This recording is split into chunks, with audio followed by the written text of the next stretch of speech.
Oke anak-anak, kita kembali lagi dalam acara MPLS. Kali ini saya sudah ditemani seorang yang sudah pakarnya. Nah, untuk hari ini kita berbicara sedikit teas nih. Kita berbicara tentang ruang lingkup BNN. Di samping saya sudah ada narasumber, mari kita langsung sapa saja. Selamat pagi Kang. Selamat pagi. Ya, boleh memperkenalkan diri. Nama saya Gilang Fajar Sadik, saya selaku Kepala Subbagian Umum BNN Kota Bandung. Jadi BNN itu apa? BNN itu lembaga pemerintahan non-kementerian di bawah pimpinan langsung Kepala BNN RI, yaitu Komjen Pol Dr. Petrus Reinhard Golose. Kami berada di bawah langsung Presiden. Oke, berarti BNN itu langsung berada di bawah Presiden ya? Betul. Kirain saya kan BNN itu yang biasanya kalau bahasa anak sekarang mah nusuk newakan Ya. pakai narkoba gitu. Apakah itu salah satu dari fungsinya BNN mungkin? Ya, itu salah satu fungsi BNN, yaitu melakukan penyelidikan dan penyidikan tindak pidana narkoba. Jadi betul salah satu tugas BNN yaitu pemberantasan, melaksanakan yang bagian tadi nangkep orang ya, nangkep bandar, mengungkap peredaran gelap narkoba di Indonesia. Oke, Kang, menurut Akang nih, sejauh mana sih bahayanya narkoba apabila sudah tersentuh oleh anak-anak usia dini? Yang pasti, khususnya anak-anak SMK ya, khususnya ya. Ya. Jadi yang pasti narkoba itu merupakan, narkoba sebenarnya boleh digunakan. Boleh digunakan? Boleh digunakan. Oke. Jadi narkoba ada 3 golongan. Yang pertama golongan 1, yaitu narkotika yang hanya digunakan untuk kepentingan penelitian atau pengetahuan. Oke, nah ternyata narkoba ada juga yang boleh dipakai, tapi garis bawahi ya. Oke, lanjut Kang. Yang kedua itu golongan 2 dan golongan 3 itu boleh digunakan untuk kepentingan medis berdasarkan pengawasan ahlinya, yaitu dokter. Misalnya seperti morfin, kita kan tahu misalnya kalau lagi operasi ada pembiusan, itu digunakan morfin, yaitu termasuk juga golongan narkotika, tapi golongan 2. Yang diperbolehkan untuk medis ya, dalam hal medis. Kalau kita pernah batuk mungkin diresepkan kodein. Kodein ya? Kodipron biasanya mereknya. Kode mereknya itu dia obat batuk jenis narkotika. Itu termasuk golongan 3 narkotika.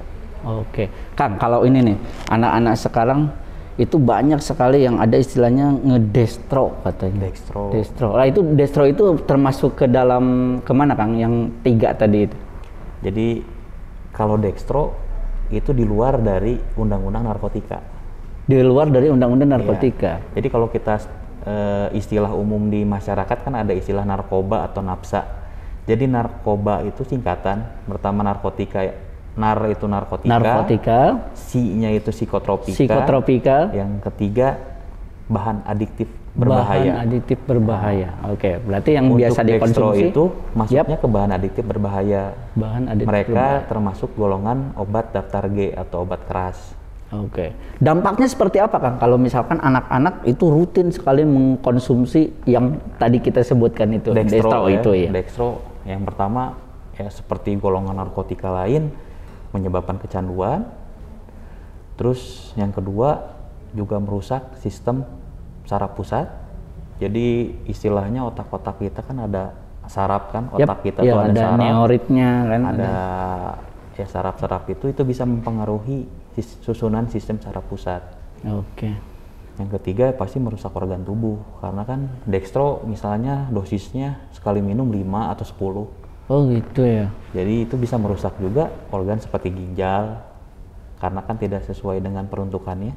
Dextro itu obat keras, harus diresepkan oleh dokter. Oleh dokter. Tapi bagi sekarang tuh adik-adik udah marak sekali ya, bukan rahasia umum lagi ya. Nah Kang, supaya kita tidak tersentuh oleh hal-hal yang seperti itu, ini khususnya untuk adik-adik, untuk pencegahannya itu seperti apa? Misalkan apa kita jauhi teman-teman kita yang senang misalkan kayak gitu, atau misalkan gimana itu Kang? Yang pertama ya kita tentu hindari tempat yang memungkinkan kita dikasih narkoba.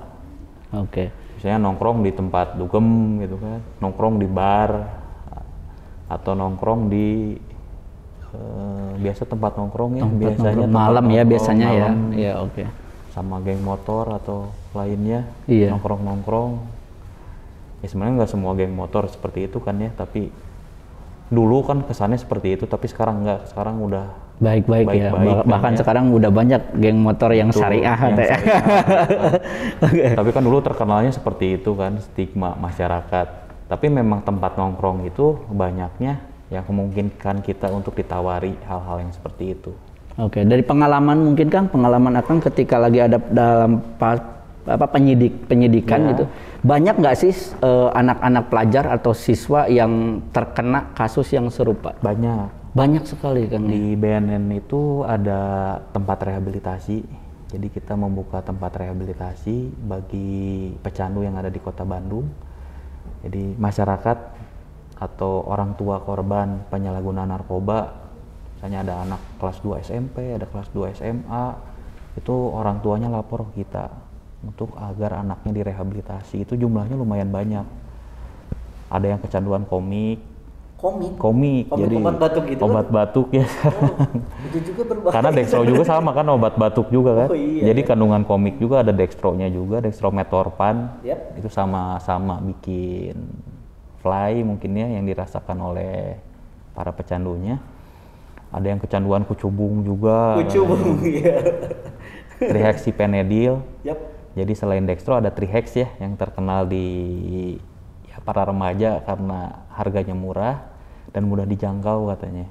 Oke. Dan itu sangat berbahaya sekali. Ya, betul. Itu berbahaya sekali. Itu adik-adik, jadi hindari apa yang dikatakan atau apa yang kita sedang bahas kali ini. Apalagi yang dikit-dikit yang receh-receh ya, kayak kalau misalkan kita batuk minum komik boleh 1 atau 2 mungkin ya. Tapi kalau sampai 10 atau 15 wah itu nggak bakalan bener. Dan itu kan kalau misalkan itu kan sudah termasuk penyalahgunaan kan ya. Apabila anak-anak remaja khususnya anak-anak SMK kedapati mereka mengkonsumsi atau menyalahgunakan narkoba tersebut, ada hukumannya nggak Kang? Ada ya. Jadi yang pertama itu kalau kita memiliki narkotika itu kena pasal tergantung jenis narkotikanya. Untuk narkotika jenis ganja itu dikenakan pasal 111 Undang-Undang Nomor 35 Tahun 2009. Jadi barang siapa yang menyalahgunakan, yang memiliki narkotika golongan 1 jenis tanaman, disebut jenis tanaman ganja salah satunya, itu dikenai hukuman minimal 4 tahun. Minimal 4 tahun. Minimal 4 tahun. Penjara, kan? Ya, penjara minimal 4 tahun. Kalau golongan 1 bukan tanaman seperti ekstasi atau sabu itu dikenakan pasal 112.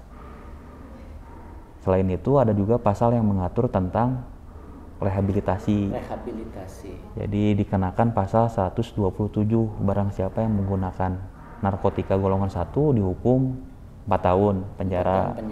Tapi di ayat 2-nya disebutkan bahwa kita harus memperhatikan pasal tentang rehabilitasi, yaitu pasal 54 Undang-Undang Nomor 35 Tahun 2009 bahwa semua pecandu itu wajib direhabilitasi. Itu tidak mengenal usia mungkin ya? Ya, tidak mengenal usia ya. Oke, berarti adik-adik hati-hati ya dengan barang yang tadi kita sudah jelaskan. Emang sepele, kelihatannya sepele, tapi itu justru sangat merusak kan ya? Merusak ke diri kita, ke lingkungan, apalagi ke masa depan kita mungkin Kang ya. Betul. Oke Kang, ini apabila nih Kang anak-anak sudah, intinya misalkan ada 1 anak itu yang sudah mengalaminya atau dalam proses itu, nah mereka itu pengen memperbaiki diri.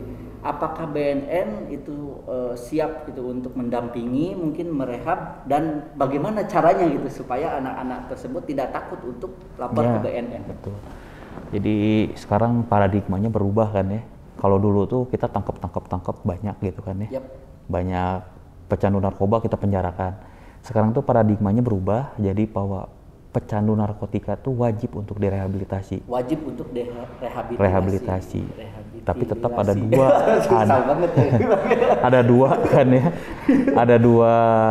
Ada 2 kriteria mengenai pecandu itu. Pertama, prosesnya voluntary. Yang kedua itu hasil tangkapan.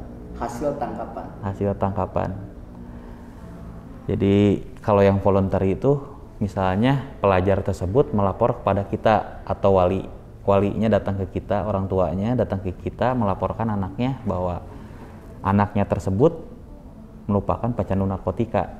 Oke, berarti walinya langsung mendatangi ya, BNN. Nah, itu BNN. untuk kantornya mungkin kan yang daerah sini yang dekat itu. Jalan Cianjur nomor 4. Jalan Cianjur nomor Ya. 4. Nanti prosesnya kita lakukan asesmen dulu. Jadi di asesmen seberapa parah tingkat kecanduannya. Kalau parah nanti kita rujuk ke lembaga rehabilitasi milik BNN di Lido. Oke. Kalau parah, kalau misalnya menurut dokter bisa dilakukan rawat jalan, kita melaksanakan rehabilitasi di kantor kita. Yaitu gratis tanpa biaya sama sekali. Dibiayai semua mungkin oleh Ya, negara, dibiayai oleh negara. Sama di Lido juga dibiayai oleh negara. Nah, itu berapa lama Kang biasanya Kang? Tergantung tingkat keparahannya. Tergantung tingkat Hasil asesmen tadi. Jadi asesmen itu dilakukan oleh dokter dan konselor. Oke, itu paling lama kira-kira berapa lama tuh Kang? Dari 6 kasus bulan. yang sudah 6 bulan ya? 6 bulan di Lido. Kalau udah tingkatan yang parah. Oke. Itu di Lido. Berarti banyak juga Ya. ya anak-anak atau remaja yang sudah terjerat Narkoba. seperti itu, narkoba Tuh. itu. Nah, adik-adik, saya ingatkan kembali, ya kita ingatkan kembali untuk tidak menyentuh barang-barang atau jenis-jenis tadi yang sudah narkoba yang sudah dijelaskan oleh sumber kita. Oke Kang, terakhir nih Kang. Ya. Ada nggak ajakan atau tips supaya pelajar kita itu menjauhi yang dikatakan tadi narkoba tadi? Yang pertama kita harus tingkatkan sisi spiritual kita. Jadi dengan mempelajari, dengan mempraktekkan sholat, misalnya kalau untuk orang Islam, banyak berdoa untuk agama lainnya. Kemudian yang kedua, ya katakan tidak pada narkoba. Katakan tidak pada narkoba. Ya, jadi kan kebayang ya kalau seluruh pelajar menolak narkoba, mungkin bandar juga nggak laku ya. Iya. Jadi Sekarang tuh kalau banyak semua depresi katakan juga. tidak pada narkoba, mungkin bandar dengan sendirinya hilang di Indonesia. Iya. Dan mungkin salah satunya itu dengan menghindari pergaulan yang Ya, tidak baik. yang tidak baik, ya, betul. dari sana. Oke. Kang, sebelum kita akhiri nih Kang, kita punya satu jargon nih. Ya, Jargonnya siap. SMK bisa, SMK hebat, SMK bisa hebat, SMK merdeka unggul. Biar kita Siap. semangat Kang ya untuk adik-adiknya, kita bacakan bareng-bareng. Siap. Sambil gini mungkin tangannya ya. Oke, Siap. siap. SMK bisa, SMK hebat, SMK bisa hebat, SMK merdeka unggul. Unggul. Oke adik-adik, untuk sesi sekarang kita akhiri dulu sekian. Jangan lupa untuk job sheet-nya diisi dan jangan lupa 5M-nya, protokol kesehatannya tetap digunakan. Saya Ahmad Sabaridin dan Bapak narasumber Bapak Gilang Fajar Sadik. mengucapkan Assalamualaikum warahmatullahi wabarakatuh.